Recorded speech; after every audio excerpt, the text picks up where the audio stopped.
dulu bre. Salawat dulu.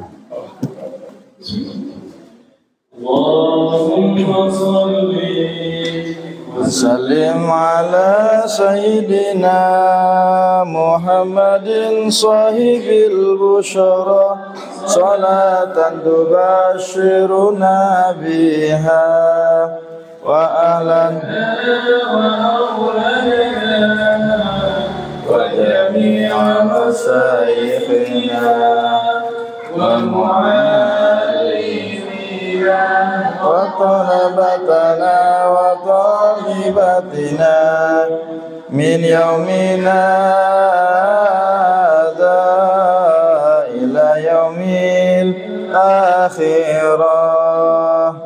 Allahumma salli ala sayyidina Muhammadin tibbil qulubi wa dawaiha wa afiyahil abdani wa shifaiha wa nuril absari wa dhiyaiha wa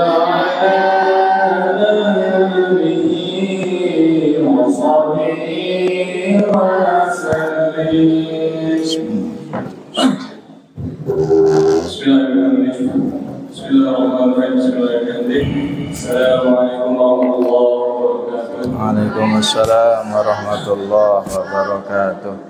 Jemaah kajian rahimahumullah, alhamdulillah kembali kita bertemu lagi pada malam ini, malam Kamis. Seperti biasa dalam rangka kita mengikuti kembali kajian Islam Muslim Madani yang pada malam hari ini alhamdulillah sudah mencapai seri yang ke-117. Puji syukur kita haturkan kepada Allah Subhanahu wa taala karena kita sama-sama bisa hadir dalam keadaan sehat walafiat. Yang kedua, salawat serta salam marilah kita panjatkan kepada Nabi Muhammad sallallahu alaihi wasallam karena beliau kita sama-sama bisa menikmati indahnya iman dan Islam. Acara kajian kita pada malam hari ini insyaallah akan segera kita sama-sama mulai. Namun sebelumnya marilah kita sama-sama buka dengan melafazkan al-basmalah. Bismillahirrahmanirrahim. Cara yang selanjutnya yaitu acara inti kajian yang insyaallah akan disampaikan oleh Ustaz Arif Maulana yang menyampaikan kepada beliau dan A'udzu billahi minasyaitonir rajim. Bismillahirrahmanirrahim. Alhamdulillahi rabbil alamin. Alhamdulillahil qail la in syakartum la azidannakum wa la in kafartum inna 'adzabi lasyadid. Asyhadu an la ilaha illallah wahdahu la syarika lah wa asyhadu anna Muhammadan abduhu wa rasuluhu la nabiyya wa la rasula ba'dah. Allahumma salli wa sallim ala sayyidina Muhammadin al-fatih lima ughliq wal khatim lima sabaq nasiril haqqi bil haqq wal hadi ila siratikal mustaqim wa ala alihi haqqa qadrihi wa miqdaril azim. Ya Nabi salam alaika, ya Rasul salam alaika, ya Habib salam alaika. Qawlu subhanaka la ilma lana illa ma 'allamtana innaka antal alimul hakim.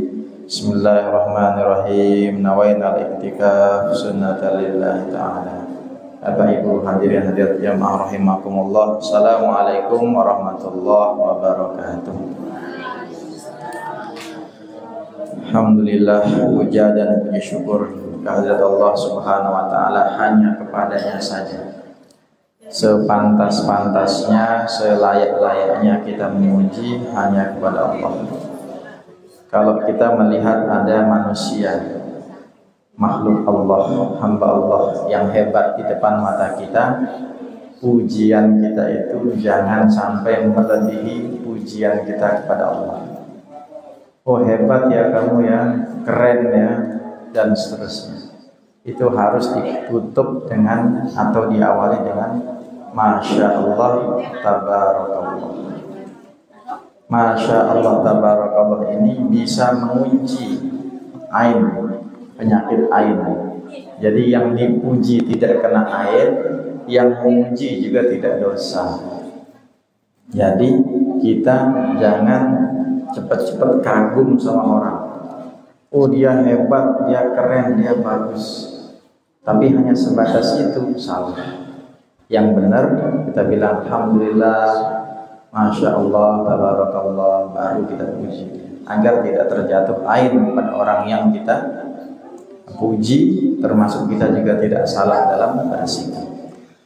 Maka alhamdulillah pada kesempatan ini kita bisa melanjutkan seri kajian ke-217. Ini tentu atas izin taufik Allah Subhanahu wa taala. Kita telah memasuki bulan Juni. Coba jamaah sekalian, cepat sekali. Kemarin-kemarin kita baru ganti kalender Januari, tiba-tiba sudah Februari, Maret, April, Mei, Juni. Ini sudah setengah kalender kepake. Dan itu artinya 2024 ini terus berjalan, sedang berjalan, dan tidak tahu kita ini sampai kapan kita kasih jatah. Kalau bulan Hijriahnya kita sudah masuk atau masih di bulan Zulqa'dah. Maka bertepatan dengan itu kita coba ingin menggali. Ada sebuah kisah yang lahir daripada tradisi keluarga soleh. Dalam sejarah peradaban manusia ada beberapa tipe keluarga. Yang pertama adalah keluarga yang amburadul. Bapaknya tidak genah, ibunya tidak beres, anaknya olah-uluh. Jadi tidak ada yang beres satu keluarga. Ada juga bapaknya benar, istrinya enggak benar, anaknya enggak benar. Contohnya Nabi Nuh. Ada suaminya benar, suaminya benar, istrinya salah. Itu Nabi Lut. Ada istrinya benar, suaminya enggak benar. Itu Fir'aun. Jadi punya istri namanya Siti Asiyah, bukan Aisyah, Siti Asiyah. Dalam Al-Quran disebutkan. Jadi istrinya benar, suaminya enggak benar. Ini tipe-tipe keluarga. Jadi gak usah heran. Oh dia itu kiai, kok istrinya begitu ya. Jangankan kiai, Nabi aja banyak istrinya gak beres. Oh istrinya tuh penceramah, suaminya kok begitu. Bapaknya kiai, anaknya kok begini. Anaknya ustadz, bapaknya kok begini. Itu dunia semua diputer sama Allah. Jadi kita nggak usah cepat kagum, nggak usah cepat takjub sama hal-hal begitu. Tapi yang perlu kita teladani adalah bagaimana ada sebuah keluarga yang bapaknya baik, istrinya baik, anaknya juga akan tentu lahir generasi-generasi yang baik.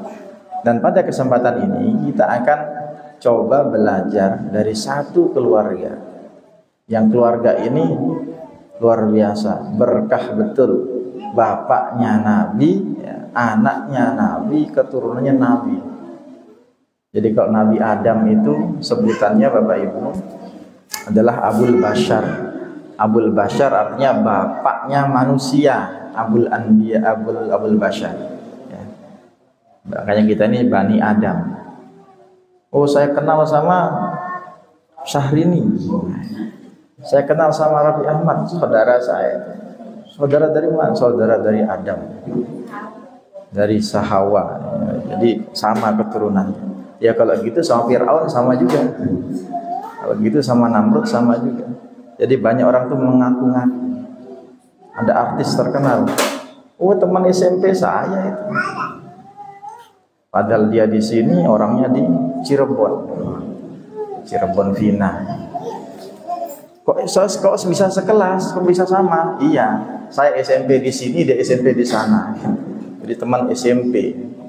Saya kira teman SMP satu sekolah, ternyata seumuran bareng SMP sama. Jadi orang tuh banyak mengaku-ngaku.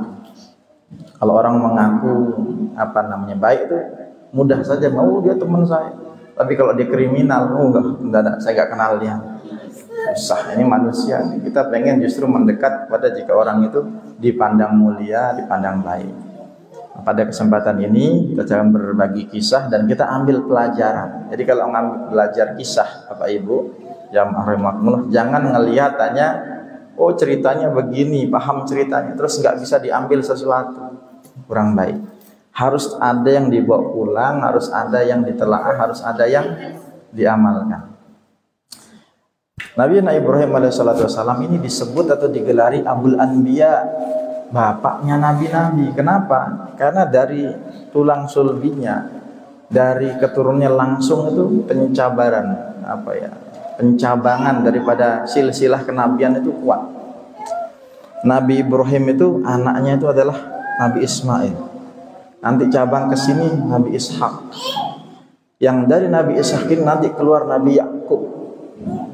Nabi Yakub ini adalah Bani Israel. Bani Israel itu punya Nabi Yakub ini namanya adalah Israel, nama lainnya. Dia punya anak 12. Ada Nabi Yusuf, ada Bunyamin, ada Yehuda. Yehuda ini punya anak yang sekarang jadi generasi Yahudi sekarang. Jadi dari Nabi Ismail alaihissalam, Nabi Ibrahim alaihissalam ini bercabang Nabi Ismail dan Nabi Ishak, yang ke bawahnya itu adalah nabi-nabi semua. Kalau dari jalur Nabi Ismail itu Rasulullah Muhammad SAW. Kalau dari Nabi Ishak nanti ada Yakub, yang di situ ada Nabi Yusuf dan seterusnya. Jadi dikatakan Nabi Ibrahim adalah bapaknya nabi-nabi.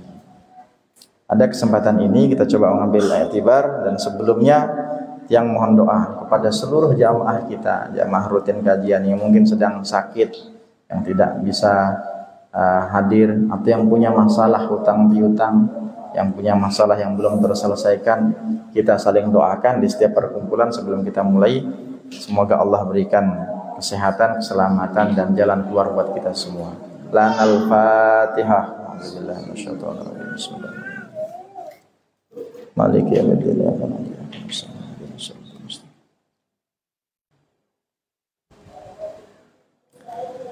Ya. Ini sebagian jamaah saya lihat mukanya ada yang baru-baru. Ini alhamdulillah semakin bertambah, semoga semakin semangat, semakin berkah. Tapi ada kalanya juga nanti, ada kalanya menyusut. Tidak usah putus semangatnya, yang hadir tetap harus semangat. Saya tuh pernah berbicara di depan 4 orang. Saya bilang ke yang hadir tuh, ini besok kita buat WA group saja.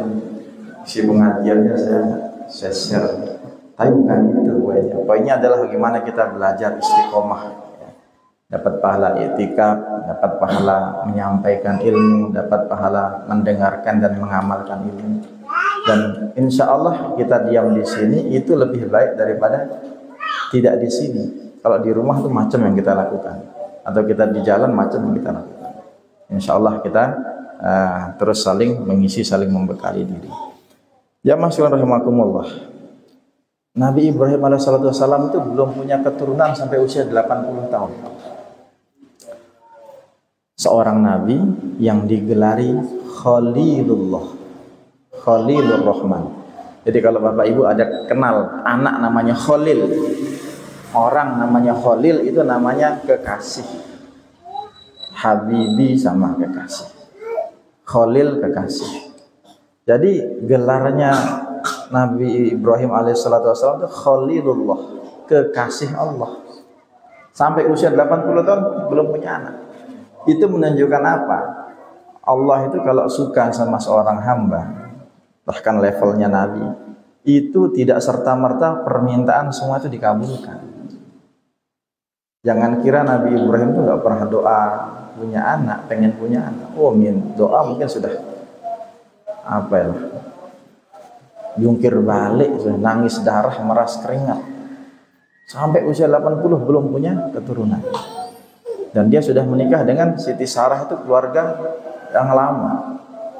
Dan dia mendapat ujian dari Allah, dikasih karunia kaya dari sisi peternakan. Jadi nggak punya anak saat itu, tapi kaya. Dia punya unta, dia punya domba, dia punya sapi, dia punya hewan ternak yang banyak, yang sampai dikatakan kalau dia mau ngawasi hewan ternaknya itu dia naik bukit untuk ngelihat. Kita BMB sekik Itu di kandang, dijagain pakai CCTV. Zaman sekarang susah sekarang. Zaman dulu itu Nabi Ibrahim pergi ke atas bukit untuk ngelihat pantauan. Jadi sejauh mata memandang hewan ternaknya semua. Sudah. Stop. Nah, pegang. Ya, jadi bisa dibayangkan banyaknya hewan ternaknya itu kalau sudah sampai mantaunya itu dari atas ketinggian. Dan setiap tahun itu sudah berkurban, dia sudah suka sedekah, dia orang dermawan. Masih nyembelih sekali itu 100 domba gitu ya. Ada kalanya nanti sapinya, ada kalanya untanya dan seterusnya. Jadi tinggalnya saat itu di Palestina. Lalu orang-orang itu memuji, wah keren, engkau wahai Nabiullah Ibrahim, kamu ini sangat dermawan, tidak ada rupamu nyesel setelah sedekah, kamu orang yang ikhlas, dipuji terus. Ingat ya, kalau kita dipuji orang itu senangnya boleh, zikirnya jangan lupa. Karena sering kali orang itu tersandung gara-gara pujian, jadi yang melenakan, dia terlena. Ada satu titik, satu masa Nabi Ibrahim itu agak hilaf sedikit lah begitu. Sampai bilang begini, ini belum apa-apa. Kalau saya punya anak saya pun kalau Allah minta untuk disembelih, saya sembelih. Gak sengaja, tersilap lidah, tersandung kata. Bilang apa? Jangankan ini belum apa-apa. Kalau saya punya anak, Allah minta untuk dikorbankan, saya korbankan, saya sembelih. Banyak ulama yang menafsirkan perkataan Nabi Ibrahimnya dengan dua. Ada satu memang karena keselio lidahnya. Namanya manusia, Nabi tapi tetap manusia. Tapi manusia yang mulia, bukan manusia kayak kita. Penafsiran yang kedua adalah Nabi Ibrahim justru menunjukkan ketaatannya kepada Allah. Artinya apapun yang Allah perintahkan niscaya saya akan lakukan. Apapun yang Allah perintahkan niscaya akan saya kerjakan. Nah, ini kita kalau belajar sirah nabawiyah, kalau belajar tentang akhlak-akhlak Nabi, Rasulullah, itu harus pakai adab. Kalau kita kedepankan adab, maka kita akan mengambil pendapat yang kedua. Oh, berarti Nabi Ibrahim itu bentuk taatnya sama Allah sampai ngomong kayak gitu. Gitu cara ngelihat. Jangan ngelihat Nabi Ibrahim ini salah, jangan gitu. Harusnya kita melihat Nabi Ibrahim ini bentuk taatnya, apapun perintah Allah, sampai-sampai kalau punya anak disuruh nyembelih dia mau. Nah, itu ngelihatnya seperti itu. Harus pakai adab ngelihat Nabi. Jadi sama kalau bicara sirah nabawiyah, Rasulullah itu dititipkan ke Halimatus Sa'diyah masih kecil. Nggak boleh dalam pikiran kita Rasulullah ingusan nggak dulu ya, Rasulullah ngompol nggak dulu ya, nggak boleh. Itu tidak boleh dibahas dalam sirah nabawiyah. Karena adab kita sebagai umat kepada Rasulullah itu harus yang baik-baik, yang indah-indah. Ngelihat anak kita ngompol, wah Rasulullah ngompol nggak dulu ya? Gimana dari belum ada pampers? Tidak boleh. Ya adab itu menutup segala celah untuk membayangkan nabi-nabi dan Rasulullah itu yang enggak. Nah, kita lanjut. Maka dalam surat As-Saffat itu, di sini susah-susah kita banyak yang hafizah. Siap-siap kalau ditunjuk ini, lanjutkan. Jadi Nabi Ibrahim itu berdoa, Rabbi habli minas sholihin. Rabbi habli minas sholihin. Ini doa Nabi. Jadi kalau kita atau keluarga kita, teman kita belum punya keturunan, nggak ada salahnya mengamalkan. Rabbi habli minas sholihin. Ya Allah, berikanlah aku, karuniakanlah aku anak yang soleh. Karena anak ini bukan kita yang hebat, kita yang kuat, kita yang gagah, enggak. Anak itu murni pemberian Allah. Ya, murni. Ada bi murni jadi. Ada. Nah, jadi murni pemberian Allah. Manusia mengupayakan berdoa, dapat alhamdulillah. Enggak dapat ya, memang ujiannya di situ. Jadi berdoa sampai dikatakan baru punya keturunan itu setelah nanti menikahi Siti Hajar. Jadi nah ini kadang saya kalau disediakan air itu bukan untuk minum, untuk apa? Untuk iktibar. Ini Siti Sarah. berumah tangga dengan Nabi Ibrahim berpuluh-puluh tahun belum memiliki keturunan. Lalu karena kasihan sama suaminya, itu meminta atau mengizinkan suami untuk menikah lagi. Maka dinikahilah Siti Hajar. Siti Hajar itu kalau sekarang di Lombok nama apa? Siapa yang tahu Siti Hajar itu di mana? Oh, ini Siti Hajar. Rumah sakit. Rumah sakit mana? Rumah sakit Islam, Siti Hajar. Menikah dengan Siti Hajar di usia sekitar 85-86 itu memiliki keturunan, alhamdulillah. Lahirlah Ismail kecil. Ismail dari bahasa Ibrani. Ismail itu sami'a yasma', artinya mendengar. Il itu ilah, Allah maksudnya. Jadi Allah mendengar doaku. Maka kalau ada nama Ismail berartinya permintaan aku akan pengen punya anak, berarti Allah mendengar. Jadi Allah mendengar doaku karena aku pengen punya anak, jadilah namanya Ismail. Begitu ceritanya. Kalau sekarang nggak perlu diartikan begitu ya, Ismail nisbahnya ke anaknya Nabi Ibrahim gitu saja, nggak perlu diartikan apa. Jadi tapi yang namanya wanita, rasa iri cemburu itu pasti ada. Ini di madu nih ya, awalnya mungkin ikhlas kamu nikah lagi. Kalau setiap bapak digitukan kayaknya seneng itu, masih nikah lagi kayaknya. Gimana Pak Mus kalau digitukan kira-kira? Semangat atau makin ini? Ditawarin. Tapi ketika ditawarin begitu hamil, Siti Hajar itu ada rasa cemburu iri. Sampai nggak enaknya Siti Hajar tuh dia tutupi perutnya tuh yang hamil itu biar nggak nampak di depan Siti Sarah. Oh, itu wanita banget lah perempuan, dan itu naluri seorang perempuan. Dia yang satu melindungi perasaan apa ini? Bahasanya apa tuh? Jangan bilang madu sama racun, terlalu kejam itu istilah itu. Dia istri pertama seolah-olah nggak ngelihat, tapi lama-lama kan gelendung. Lama-lama begitu lahir ya udah diminta, saya nggak kuat, hati saya menolak, tolong kamu pergi. Siti Hajar nih dari depan mata saya, bukan benci marah ingin membunuh, enggak mencelaki, tapi saya nggak kuat dah, pokoknya jauh-jauh aja. Akhirnya dibawa nggak tanggung-tanggung dari Mekah, dari Palestina ke Mekah. Penting dari Tanjung ke Tanah Som, dari Palestina ke Mekah jauh sekali, ya, ribuan kilometer. Ditinggalkan di Mekah itu nggak ada mall, nggak ada pasar, nggak ada kampung. Malah dikatakan Siti Hajar dan Ismail kecil lah yang pertama tinggal di situ. Bayangkan ya, kalau kita filmkan atau kita bayangkan segitu, nggak sanggup otak kita. Ada suami tega meninggalkan anak istri. Tapi itu lagi-lagi mulham ya, perintah juga dari Allah Subhanahu Wa Taala, dan itu banyak hikmahnya. Dari situ nanti ada air Zam-Zam. Coba ya. Maka kita belajar dari Nabi Ibrahim dan keluarganya yang mulia. Perilaku mereka, tindak tanduk mereka menjadi syariat agama ini. Siti Hajar melihat anaknya yang kehausan, air susunya udah kering karena nggak ada asupan gizi yang cukup untuk menjadikan ASI. Dia lari dari Bukit Sofa ke Marwah terus lari. Jadilah perintah sa'i. Coba. Ya, kalau kita jogging kantor bupati nih, mau 7 kali, mau 10 kali, nggak ada jadi syariat agama. Manfaatnya untuk kita. Tapi kalau Siti Hajar lari 7 kali, dan jangan bayangkan Sofa Marwah se-enjoy hari ini.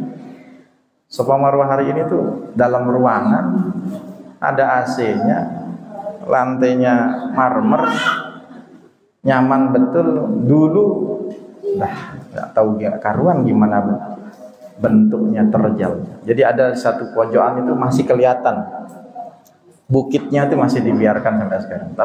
Tapi itulah syariat. Ternyata apa hikmahnya itu? Nyari ke sana sini, ternyata dari bawah punggungnya dikira ngompol, nggak mungkin ngompol nih kok basah-basah. Minum nggak ada kok, ternyata diangkat-angkat.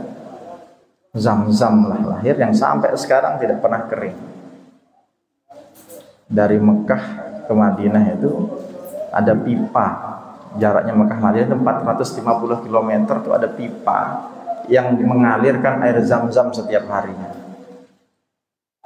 Di satu titik baru diangkut nanti pakai mobil, pakai truk, ditaruh ke Masjid Nabawi. 1000 liter per hari, 1 juta liter per hari untuk jamaah. Tidak habis-habis sampai sekarang. Itu berawal dari yang disangka kencing atau pipisnya Nabi Ismail AS masih kecil. Ini sejarah ini menjadi menarik kalau kita bahas itu. Apa hikmah dari sa'inya Siti Hajar itu? Agar kita diminta berusaha. Kadang kita nih nyari rezeki Bapak Ibu, kita nyari capek-capek, rezeki itu bukan datang dari situ, dari jalan lain, tapi kita diminta untuk berusaha. Karena Siti Hajar ini nggak tahu akan dapat air Zam-Zam, dia berusaha. Sama kayak kita, karena kita nggak tahu jalan rezeki kita mana, makanya kita berusaha. Ada yang dagang, ada yang ngajar, ada yang bisnis ini, ada yang jadi ojek, ada yang jadi petani, jadi nelayan. Semua itu adalah usaha manusia. Karena sa'i ini sa'a itu artinya usaha, berusaha. Anda pun jalan rezekinya bisa datang dari situ atau dari jalur yang tidak disangka-sangka. Ini makanya kita habis sholat biasanya jamaah di sini, kalau kita baca orang menyebutnya ayat 1000 dinar di toko-toko. Kalau di toko Cina tuh ada kucing gini-gini. Yang kalau kita ke Mataram dia ada saya kira tabungan, celengan, ternyata ada kucing begini-gini. Itu filosofinya narik rezeki itu. Ayo uang ke sini, uang ke sini. Kalau di toko-toko muslim kita keampanan orang-orang Arab tuh ada ayat 1000 dinar. Wa may yattaqillaha yaj'al lahu makhrajan wa yarzuqhu min haitsu la yahtasib. Jadi akan diberikan rezeki dari arah yang tidak disangka-sangka. Siapa yang menyangka dicari ke sofa ke Marwah adanya di tempat tidur anaknya. Nah, itu pelajarannya luar biasa. Dan ketika ditinggal itu oleh Nabi Ibrahim itu suaminya ikhlas, ibunya ikhlas. Ibunya ikhlas, suaminya tega. Bayangkan meninggalkan. Tapi sesekali emang Nabi Ibrahim menjenguk istri dan anak-anak. Dan Masya Allah tabarakallah, gak lama setelah lahir Ismail, Siti Sarah pun akhirnya mengandung juga. Di Siti Sarah yang tadi dinikahi puluhan tahun belum punya keturunan, Allah izinkan keturunan, lahirlah nanti namanya Nabi Ishak. Nah, jadi barengan itu umur-umurnya tuan Nabi Ismail sedikit.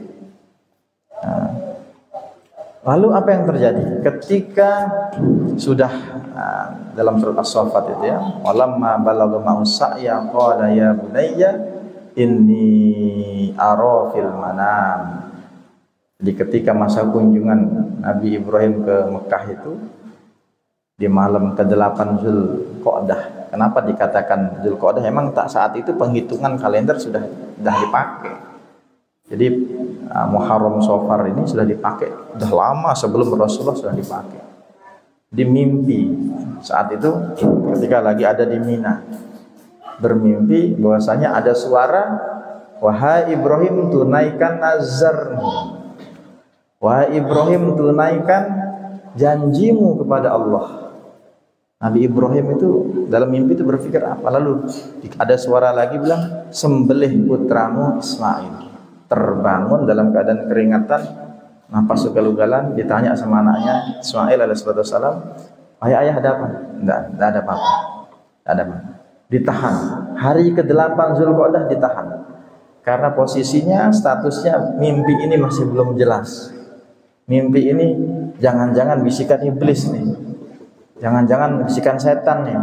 Saya belum yakin nih. Enggak dikasih tahu. Dipeluk anaknya, saya sayang kamu. Nah, Bang Hurun, muazin kita dari Dompu, ayo silakan. Azan, silakan. Kita lanjut dulu. Gitu. Ada sih?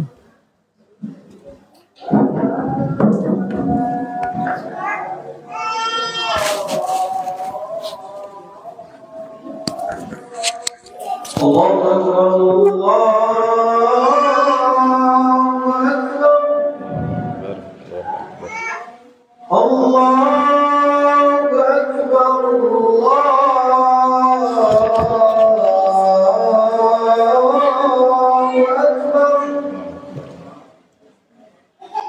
أشهد أن لا إله إلا الله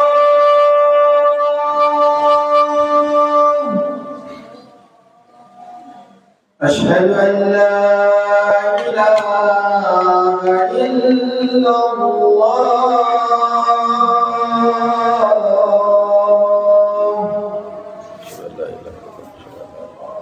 أشهد أن محمدا رسول الله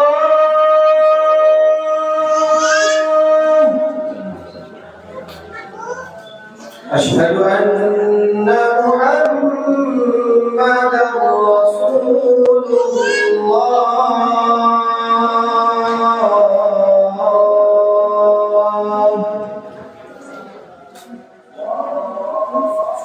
حي على الصلاة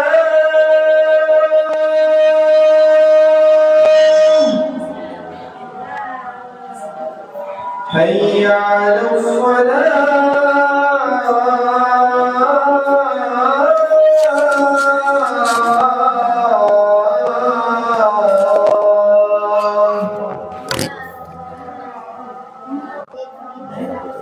حي على الفلاح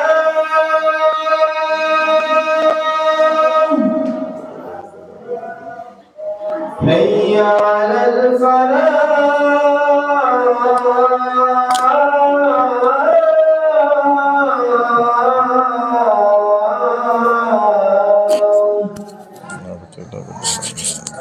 الله أكبر الله أكبر لا إله إلا الله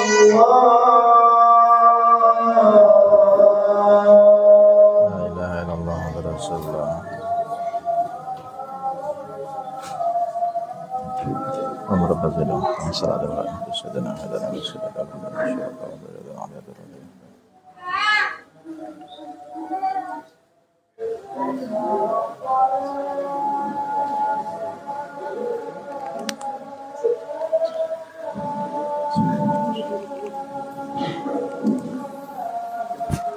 Jadi itu di malam ke-8.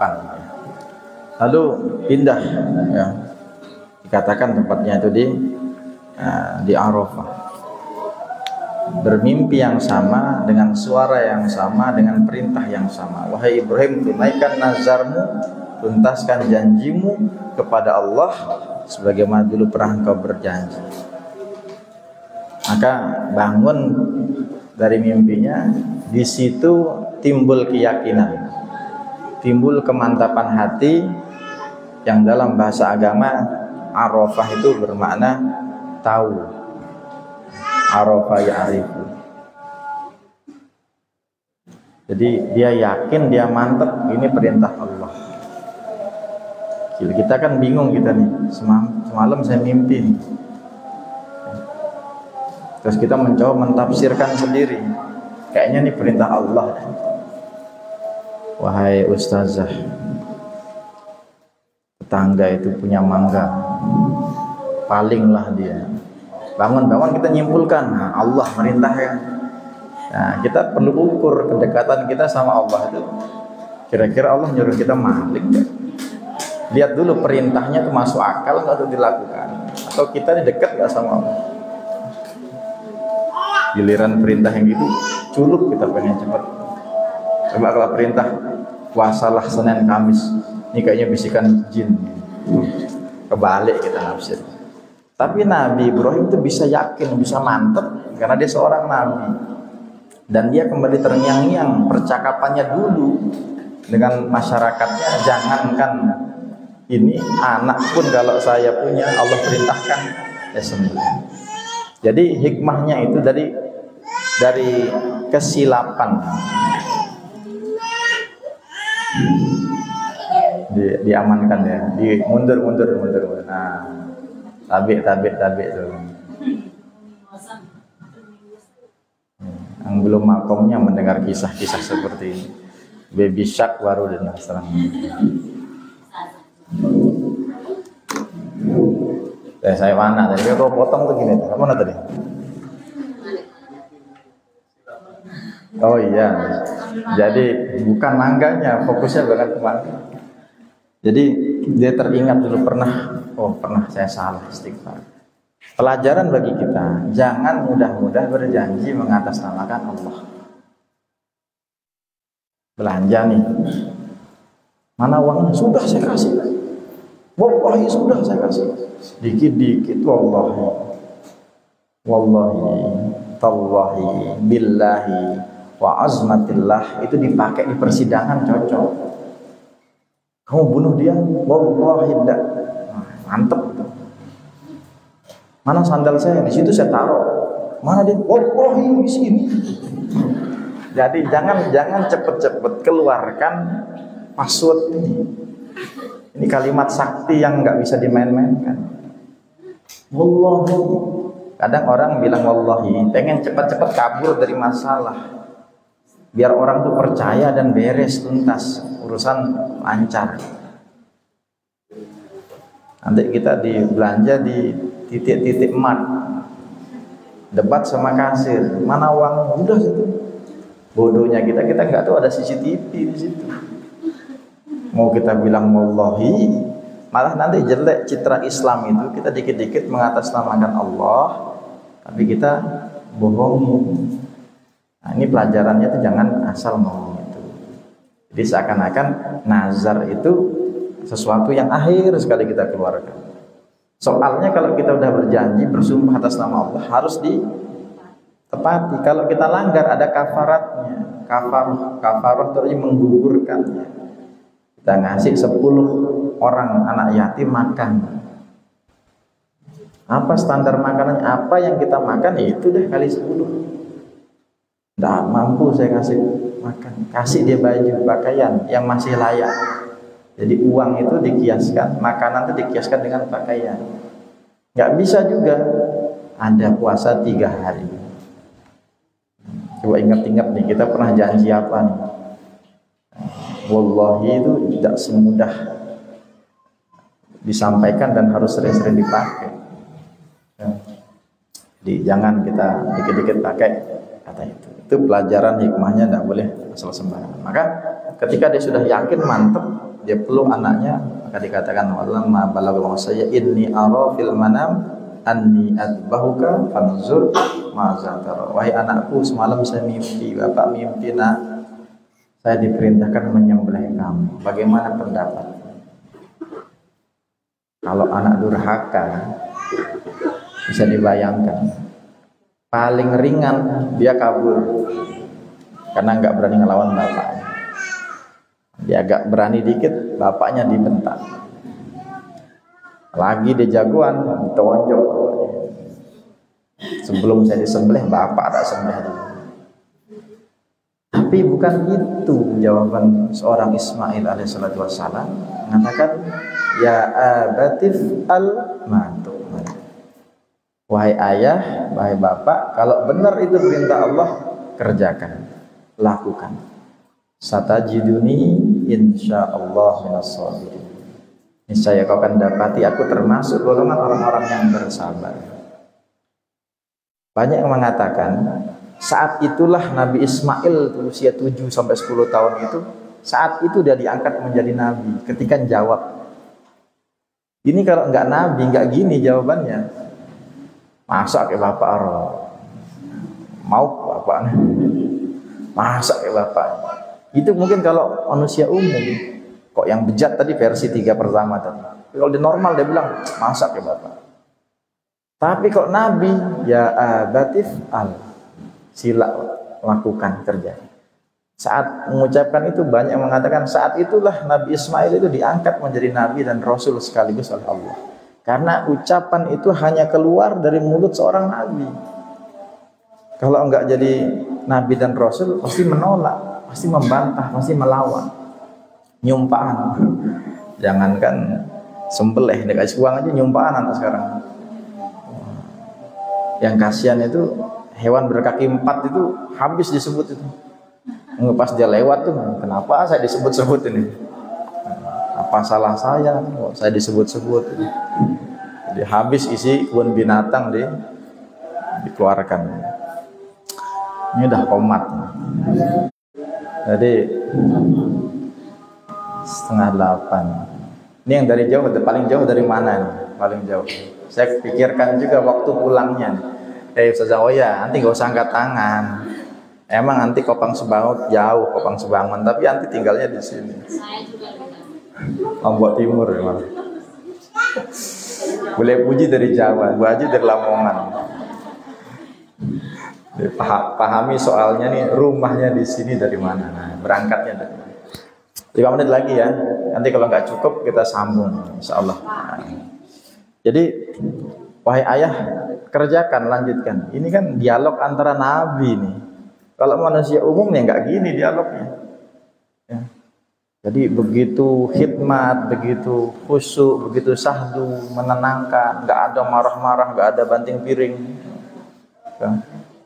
ya, nggak ada apa peributan gitu.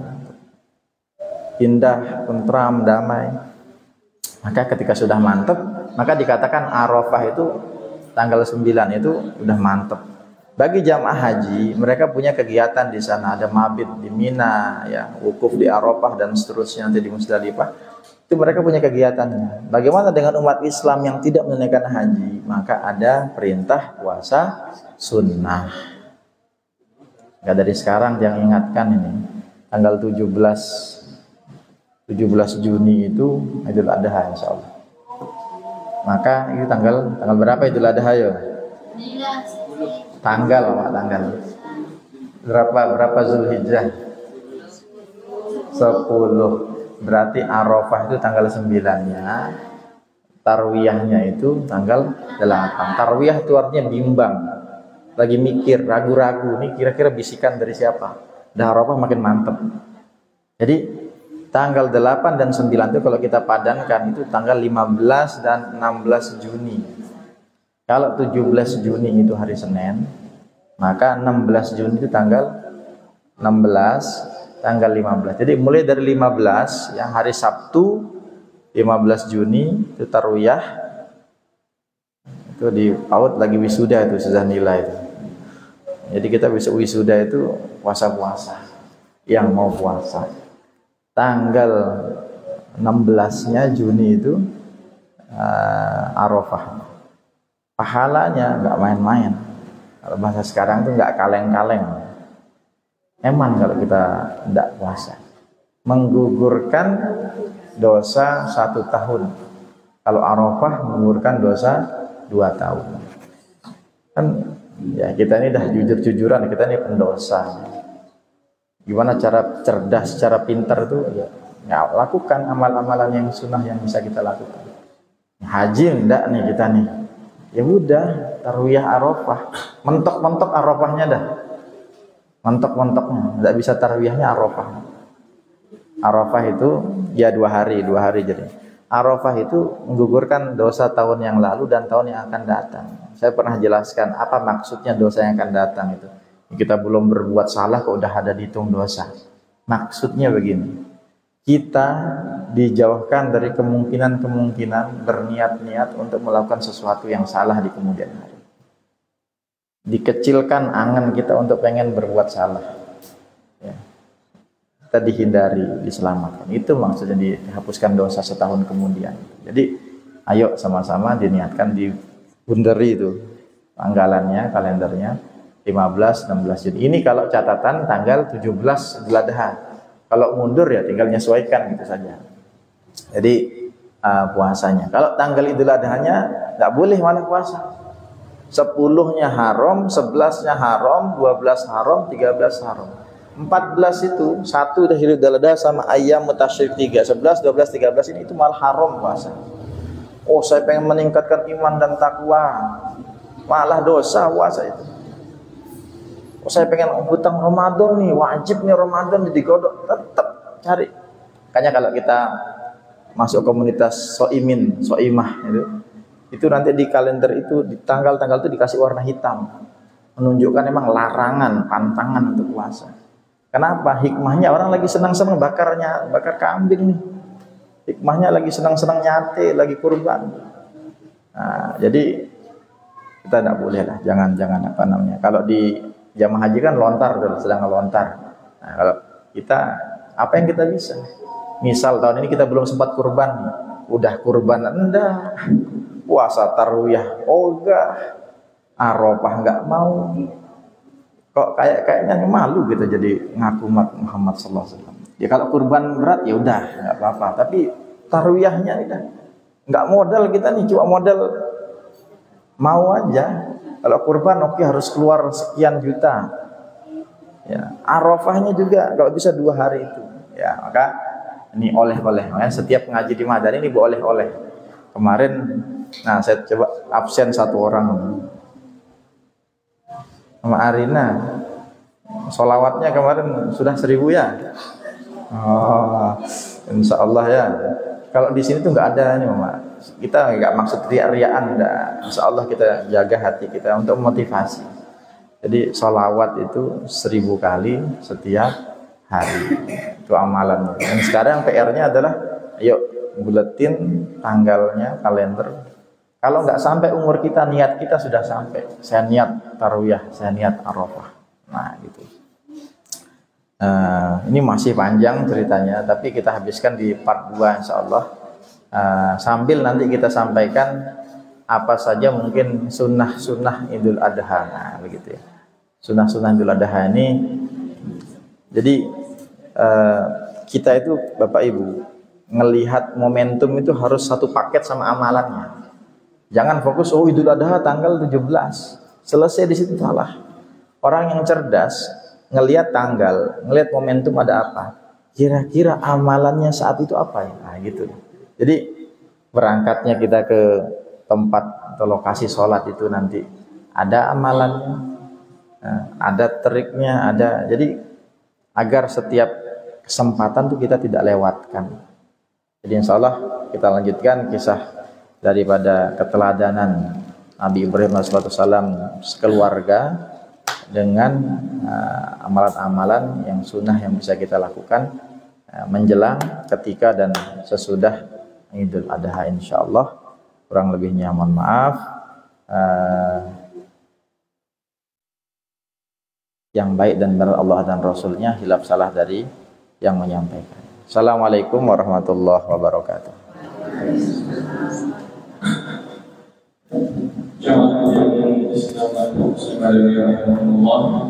Alhamdulillahirrahmanirrahim. Pada malam ini telah kita bersama. Insyaallah kita lanjutkan kembali pada malam Kamis depan untuk bagian kedua, masih dengan tema yang sama, yaitu belajar dari kisah Nabi Ibrahim alaihissalam.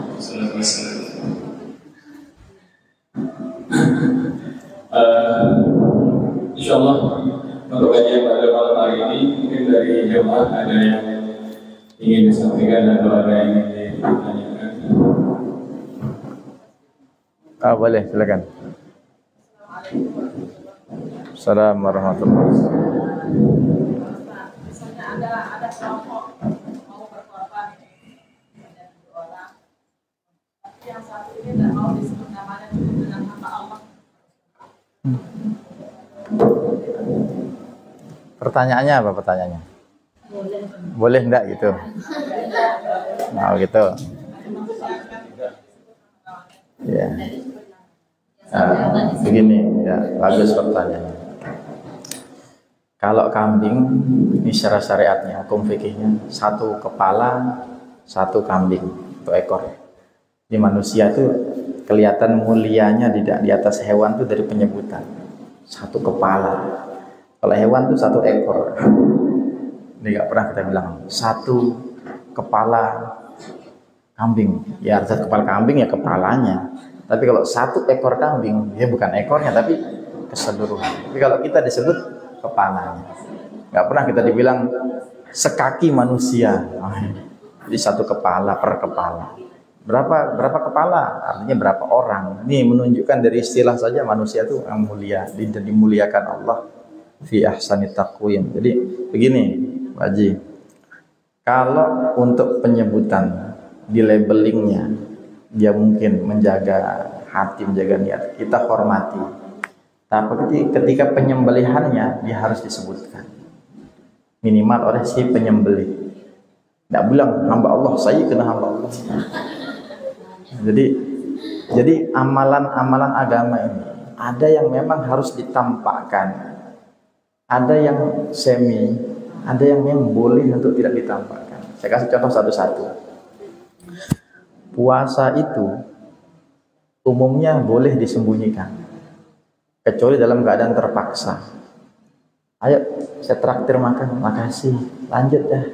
Level 1 paksa, ayo ikut naik, ayo kamu kan baik sama saya traktir. Terus kenapa nggak turun, saya pesankan ya kamu aja deh, makasih. Dia mungkin malu mau bilang puasa, tapi kalau mau cepet putuskan masalah bilang ini soim, makasih tawarannya, saya puasa, selesai. Dia baru tunjukkan itu ketika darurat atau dia diganggu, diolok-olok, kamu jangan ganggu saya lagi puasa. Itu Rasulullah mengajarkan begitu, agar kita nggak diganggu sama orang tuh gitu. Nah, ustazah boleh tuh lagi jalan dicicitin sama apa sih, disiulin gitu sama ya, digitukan lah sama yang itu. Saya lagi puasa. Tapi kalau benar puasa, tapi ada amalan yang memang harus ditampakkan, Bu Haji. Haji itu tidak bisa kita berangkat sembunyi-sembunyi. Kalau umroh bisa, kalau haji nggak bisa. Makanya orang saking syukurnya ada serakalan, ya. Ada serakalan rumahnya, dia undang, minta doa. Jadi nggak bisa kita hukumi, ini calon haji dia sombong. Tidak ada hak kita untuk menilai orang itu sombong atau tidak. Coba kalau seandainya orang berangkat haji sembunyi-sembunyi, ada orang azan nggak pakai mic nih, langsung tadi azan, setir, wa kafa billahi syahida, cukup Allah menjadi saksi, saya azan. Wah, siapa yang dengar? Jadi azan itu banyak manfaatnya begitu, justru kalau dinyaringkan, diperdengarkan. Berangkat ke masjid, ke musola, mau dilihat sama orang tuh nyantai aja. Tidak perlu kita buat gali terowongan bawah tanah dari rumah kita sampai pintu masjid. Mati gitu lagi gali tanah. Jadi jalan-jalan saja. Itu harus nampak, memang nggak bisa kita sembunyi dari orang. Pakai masker, kacamata hitam, pakai topi, berangkat ke masjid. Aneh sekali ya. Jadi justru kebaikan-kebaikan sesekali perlu ditampakkan. Ya. Jadi apa iklan? Jadi ada kebaikan. Nah, kalau kurban itu memang itu syiar agama. Takbiran itu syiar agama, azan itu syiar agama. Kurban itu harus diperlihatkan, tetapi untuk menjaga hati ada sebagian orang yang kita hormati pilihannya untuk tidak menyebut namanya. Sedekah itu boleh, dua itu ditambahkan atau tidak. Tetapi kalau yang ini tidak apa-apa, dia nggak masuk tulis hamba Allah, tapi ketika pelafalan itu dia harus dibisikkan minimal. Jadi kita biasanya kalau sapi itu 7 orang atau ekor, itu ada namanya kertas, itu diliatin ke zabihnya, ke tukang jagalnya, dibaca satu Bismillahirrahmanirrahim, Bismillahirrahmanirrahim, dan niat menyembelih kurbannya atas nama, tak nggak kurban. Tapi misalnya ada ibu rumah tangga atau asisten rumah tangga yang jadi kuli itu, jadi apa, malah kurban, itu kan menempeleng. Sekarang untuk suaminya 3 tahun lagi satu kumpulkan, 3 tahun untuk istrinya, lanjut lagi 3 tahun kemudian untuk anaknya yang pertama, anak yang kedua, terus dimuter lagi. Kalau bisa 3 tahun sekali, nggak bisa 5 tahun sekali, tapi dia konsisten. Kalau tiap tahun memang agak berat bagi sebagian orang, tapi kalau bisa ya 2 tahun atau 3 tahun ada gilirannya, jatah. Biar apa? Biar ada satu rumah itu yang bisa keluar namanya. Ingat ya, satu kakak, bukan satu keluarga besar. Keluarga besar dia 100, satu kambing, enggak gitu, tapi satu rumah idealnya kalau memang bisa. Kalau terputus banyak keperluan, kayaknya tahun ini ya udah tahun depannya. Ya, dari sekarang dikumpulkan. Memang kurban dan ibadah-ibadah yang membutuhkan uang memang harus dicicil, dipaksa. Ini penutup. Raffi Ahmad tuh haji. Furoda 500 sekian per orang, diajak 10 orang. Berapa itu tuh? Berapa saudara? Berapa miliar? 5 miliar. Asisten. Makanya enak kerja sama kayak gitu-gitu, diajak haji tanpa ngantri.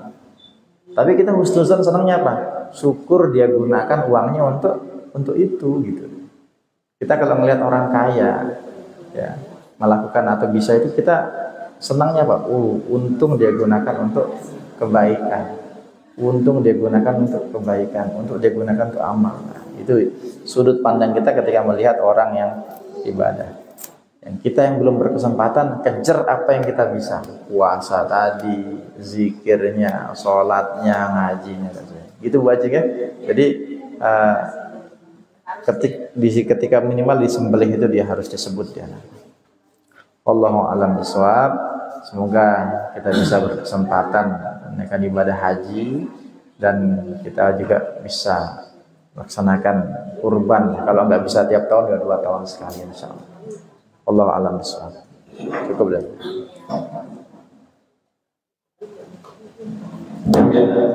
Demikian tadi kajian sekaligus jawab yang disampaikan oleh Ustaz Maulana, sekaligus jawaban atas pertanyaan dari jamaah.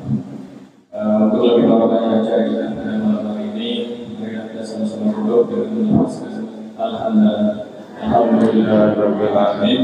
Subhanallahumma bihamdika nasyhadu an la ilaha illa anta astaghfiruka wa atubu ilaik. Assalamualaikum warahmatullahi wabarakatuh. Waalaikumsalam warahmatullahi wabarakatuh.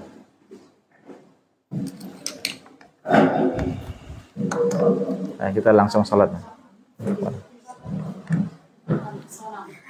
Kemarin. Begitu ya.